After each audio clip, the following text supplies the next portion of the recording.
in the bottom right hand corner of the map. GSL Whirlwind. He's from the Team Millennium.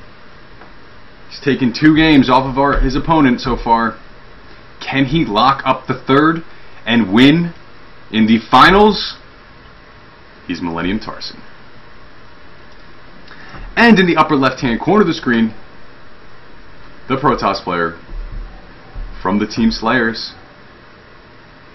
Can he win the last match in the series? He's Arthur. I feel like those intros should have been a little more epic, and I apologize for that. But you know, the excitement. Wish you could. Well, you have been seeing my face the whole night, and thank you so much for tuning in and watching up until this point. The excitement is indescribable, undescribable. And I'm nervous. I'm so nervous right now, because who's going to win this? Tarson has shown 1 Rax Expand is his style. He is going to do that build constantly going to do that. Arthur has shown he's a little more comfortable cheesing people. Not cheesing,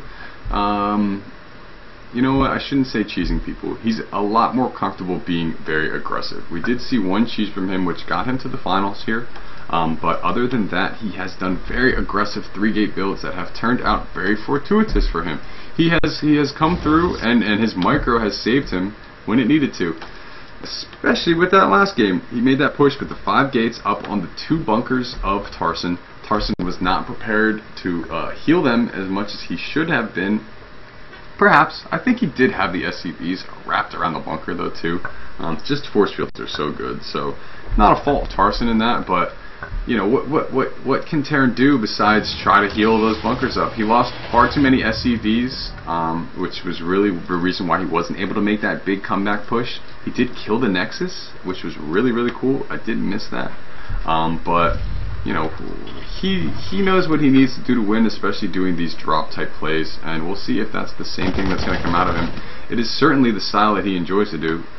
This probe is going to get up here, but it's not going to see the command center going down. We've got the gateway and the Cyber Core in the base, and will we see a Nexus being planted? Yes, we will see a Nexus planted down, and we will see this SCV scout that out almost immediately. And he sees the Nexus, and he's going to go up in the base and just see a gateway and a Cyber Core. Bunker going down almost immediately. And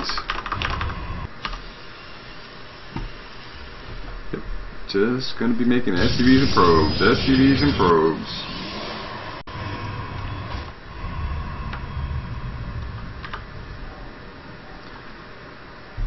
Additional 2 barracks going down here for Tarson. This is the build we have seen out of him for every single game. He is not deviating from the plan. He is going with 1 build, and he is going to try to make it work.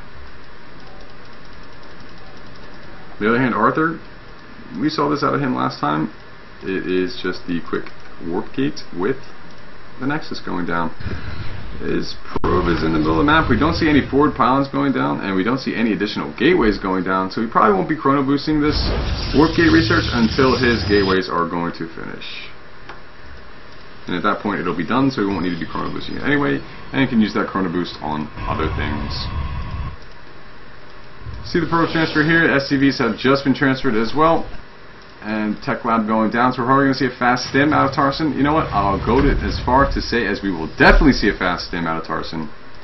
And we see Arthur here just controlling the map, middle of the map that is, and making sure that there's no funny things going on here, funny timings, funny pushes out, anything like that. I think he's pretty aware of the fact that Tarson is probably just doing the same thing he did the last time, and that's most likely why he's not even scouting at this point. 3-gate forge coming out, so he is going to want to get his upgrades up. He's got a lot of gas banked up right now with the Twilight Council going down. Whether that's indicative of Blink or of DTs, I'm not exactly sure. That gas, of course, has just been spent, so see +1 armor most likely come out of here from the Protoss player. And there it goes. And he's going to drop down units into the bunkers. And Tarson's going to get an engineering bay as well as a factory. Macro, baby. Macro.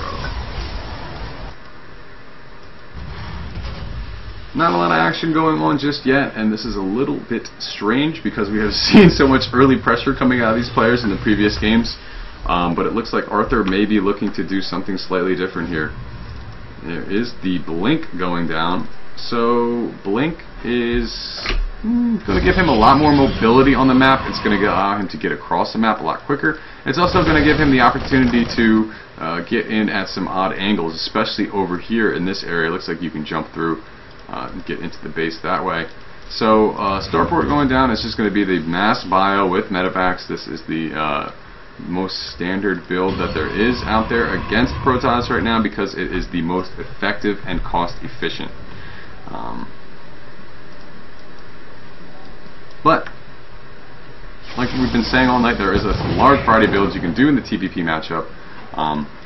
So to see this out of Tarson isn't shocking, but I think he's just playing very, very safe.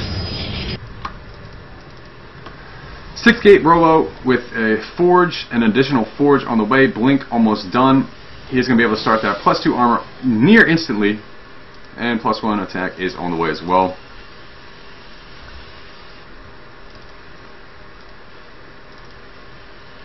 CV counts and probe counts are looking healthy. If we go to the unit counting station, it is 52 probes to 41 SCVs. A lot of Marines out for Tarson. He is looking to hit a timing. Certainly looking to hit a timing. But he's going to be hitting this timing where Arthur has not been able to pressure him early.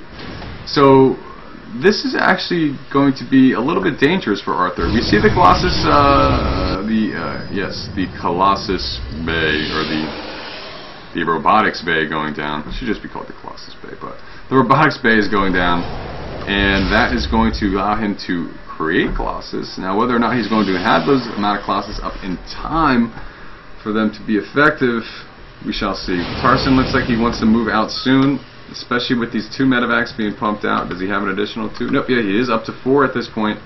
And there's the move out. Stim has finished. We do see a lot of sentry energy over here, so he's going to have plenty of force fields available to him, and with this Colossus, if he can delay with the force fields, he's going to be able to push the Terran army back and try to dominate. Try to dominate him. Factory is going to get scouted out there. Zealot, sentries, and stalkers now. Pretty much the composition. First Colossus is about to pop. There it is. And a lot of Marines. Actually, perhaps more Marines than he wants to have. He does see the Colossus now, and I think this may trigger him to back up.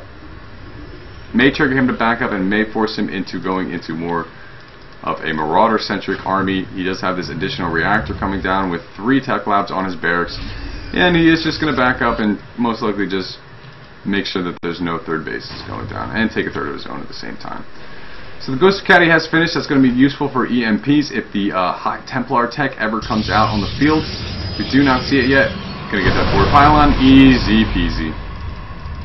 So Arthur's stuck up in his base a little bit. Will he decide to move out and make himself vulnerable to drops? We'll see. Tarson's going to try to clean off these forward pylons, but he does see now that the Protoss army is encroaching. Blink forward there, taking off a few units. And he does get a couple there. That wasn't that bad. But the split and the stim in, the Zealots are going to push forward. Wow, this is not actually an opportune situation for Tarson. With this Colossus pushing forward, the Vikings are both going to get taken out. Tarson's in a lot of trouble here. He's getting caught out in the open field. Sentries are partitioning off the map. Both Colossus are just nailing these units. This is not looking good for Tarson. All the medevacs are going to fall. All the bio units are going to fall. There is not a lot left for him at home. He has salvaged the bunkers. 2 Vikings going up, and I think this may be the end of the game. Arthur is pushing forward with an additional warpin. There is looking like nothing Tarson can do at this point. 5 Marauders, 5 Marines. There's, let me tell you, 3 Colossus out on the field. Okay, this is going to be so hard for Tarson to hold, but can he do it? Can he fight for his life here in the SC2Links.com 100 StarCraft 2 Open? Who knows? We shall find out. Posturing back and forth. Arthur moves in. Tarson moves back. Arthur moves back. Tarson moves in. They are just shimmying for position here. Meanwhile, the third base is up, and it is not aware, and Arthur is not aware of it. This could be Tarson's opportunity to get back in the game, but it just doesn't look like there's enough. It just doesn't look like there's enough. So many stoppers moving in there. Only +1 down for Tarson. Arthur has +2, and everything is pointing to the win here. Arthur has taken the first place in the SC2Links.com $100 StarCraft 2 Open, and congratulations to Arthur. SlayersArthur taking the win. And wow, we've had our first Slayers player take the cup, take the championship. And that's that. That is that.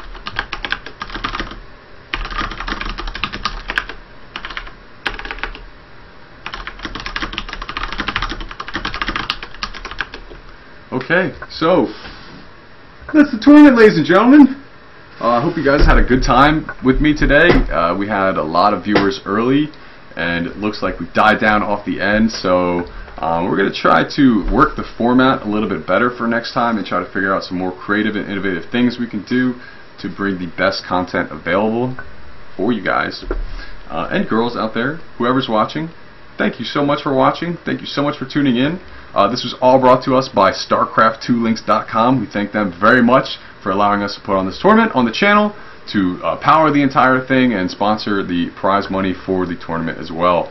So if you get an opportunity to check out SC2Links.com, there's a lot of new content. We update the GSL every single day after the VODs are released. Same thing with NASL, although NASL is moving to the final tournament in a few weeks. Be sure to check that out. We'll definitely have the VODs available then.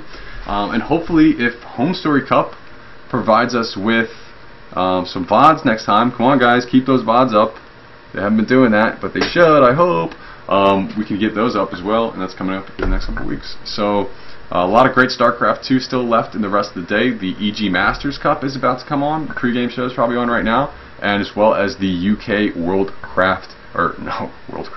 StarCraft Championship Series. So go ahead and tune in there. But again, we have the line is cut for the EG In Control signed t-shirt. You guys had your opportunity. I see a lot of people were following us, so we are going to figure out who is the lucky winner, and I'll announce that on Twitter since you're all following us on Twitter now, and you'll be able to see exactly who wins. So yeah, just continue to support us. We'll make an announcement soon regarding additional show matches or tournaments that'll be coming up in the future. And I can't say it enough, but thank you so much for staying tuned the whole time, and thank you for just supporting StarCraft and supporting the players and giving them a platform to show you their skills and demonstrate why this is their profession. So with that, I am Doom SC2 at Doom SC2 on Twitter. And thank you guys so much again for tuning in. Have a great rest of your Saturday, and there's plenty of StarCraft still to be watched. So enjoy. Take it easy.